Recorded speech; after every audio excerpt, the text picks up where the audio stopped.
Next topic is subsistence agriculture.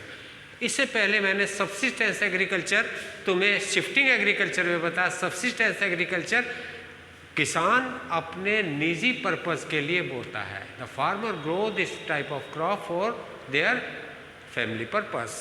ठीक, farmers grow this crop for family purpose. Example cereal जैसे दालें, pulses, cereal मोटे अनाज, pulses दालें, oil seeds are the main crops.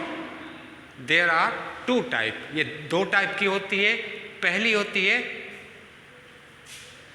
Primitive subsistence agriculture, it is similar to the shifting agriculture. ये बिल्कुल वैसी होती है जैसे तुमने शिफ्टिंग एग्रीकल्चर करा था, जो पहले ही मैंने बताया था, शिफ्टिंग एग्रीकल्चर।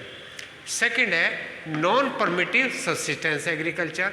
ठीक है, इसमें ग्रो द मानसून सीजन, इसमें किसान उस समय बोता है जिस समय मानसून सीजन होता है, तब अपनी खेती बोता है। इसके क्या क्या करेक्टरिस्टिक्स हैं? फील्ड्स आर वेरी स्मॉल, छोटे खेत होते हैं। ठीक, second there is intensive use of land due to high machine population on agriculture. इसमें मशीनों का यूज़ होता है क्योंकि पॉपुलेशन ज़्यादा होती है, और जिस पॉपुलेशन ज़्यादा होने के कारण इसमें खेत बड़े होंगे और उसके मशीनों के द्वारा खेती प्रारंभ की जाएगी।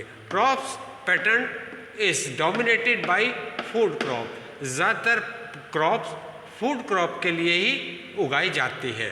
Farming is so intensive that even 2, 3 और 4 crops are grown in a year. लगभग 2-3 फसलें साल में और 4 तक फसलें ली जा सकती हैं। Farmers implement are very simple. जो किसानों के खेती करने के इम्प्लीमेंट्स हैं वो सिंपल होते हैं, जैसे हल बैल, ठीक है, बैलगाड़ी, बोगी, ये ठीक है। Mainly food crops are grown, और ज़्यादातर उसमें किसान भोजन वाली फसलें ही उगाता है। कॉमर्शियल एग्रीकल्चर नेक्स्ट टॉपिक है। कॉमर्शियल एग्रीकल्चर, जैसे कि नाम है कॉमर्शियल, व्यावसायिक। तो अब इस खेती को किसान ज़्यादातर किस लिए बोता है? जिससे कि वो ज़्यादा लाभ हो, और लाभ कमाने के लिए वो बोता है। This crop grown for profit purpose और sell in the market, profit purpose के लिए और जो मार्केट में सेल आउट करने के लिए। दीज आर 2 मेन टाइप्स, ये 2 मेन टाइप्स होती हैं। जैसे commercial grain farming, commercial grain farming, जैसे तुम गेहूं और चावल उगाते हो तो क्या वो सभी चीज़ यूटिलाइज कर लेते हो? उसमें से ज़्यादा 10 क्विंटल अपने घर के लिए इस्तेमाल करेंगे, और तुम्हारे यहाँ अगर 100 क्विंटल हुए तो 90 क्विंटल तुम्हारे लिए बेकार है। तो उनको क्या करोगे? सेल इन द मार्केट, बाज़ार में बेच दोगे, जिससे कि उन्हें मुनाफा होगा और अपने घर के खर्चे चलेंगे। ठीक है। सेकंड है प्लांटेशन एग्रीकल्चर, जैसे टी है, कॉफ़ी है, रबड़ है, ठीक है, और शुगर केन है, कॉटन है, ये हमारी प्लांटेशन एग्रीकल्चर होती है। ठीक, करेक्टरिस्टिक्स क्या होते हैं? It's main object to grow more profit. इसका मेन ऑब्जेक्ट ये होता है ज़्यादा लाभ को अर्जित करना, लाभ को कमाना।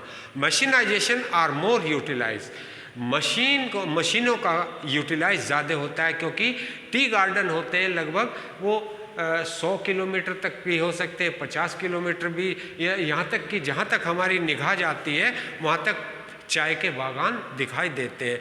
कॉफ़ी के भी ऐसे ही है, रबड़ के प्लांटेशन के बाग भी ऐसे ही कहलाते हैं। ठीक है। This agriculture had on a large scale, ये बड़े पैमाने पर उगाई जाती है। नेक्स्ट टॉपिक है मिक्स्ड फार्मिंग। हमारे यहाँ जितने भी किसान हैं, क्योंकि हमारा एग्रीकल्चर बेस्ड कंट्री है, तो इसमें मिक्स फार्मिंग होती है। मिक्स फार्मिंग का मतलब है where cattle rearing and agriculture is run side by side. पशुपालन और एग्रीकल्चर दोनों साथ साथ चलते हैं, और दोनों एग्रीकल्चर और पशुपालन दोनों एक दूसरे के ऊपर डिपेंड करते हैं। एग्रीकल्चर पशुओं को भोजन देता है, और पशु उसको जोतने के काम में, उसके दूसरे लोडिंग एनिमल्स के रूप में इस्तेमाल किए जाते हैं। ठीक है। तो दोनों बोथ आर इंटरडिपेंडेंट, दोनों एक दूसरे के डिपेंड होते हैं। It is special type of farming in which cattle, special milch cattle, इसमें ज़्यादातर मिल्च कैटल पशु, दूध देने वाले पशु इस्तेमाल किए जाते हैं। Are reared for the milk product in urban area, milk को इकट्ठा करके उसे शहर में अर्बन एरिया से रूरल एरिया से अर्बन एरिया में सप्लाई किया जाता है। Dairy farming in India has been develop, और डेयरी फार्मिंग इंडिया में बहुत तेज़ी से बढ़ रहा है। जैसे कोऑपरेटिव गुजरात कोऑपरेटिव सबसे ज़्यादा पूरे इंडिया को यही सप्लाई करता है दूध, और ये क्वेश्चन पूछा भी गया था इससे 2 साल पहले, ठीक है।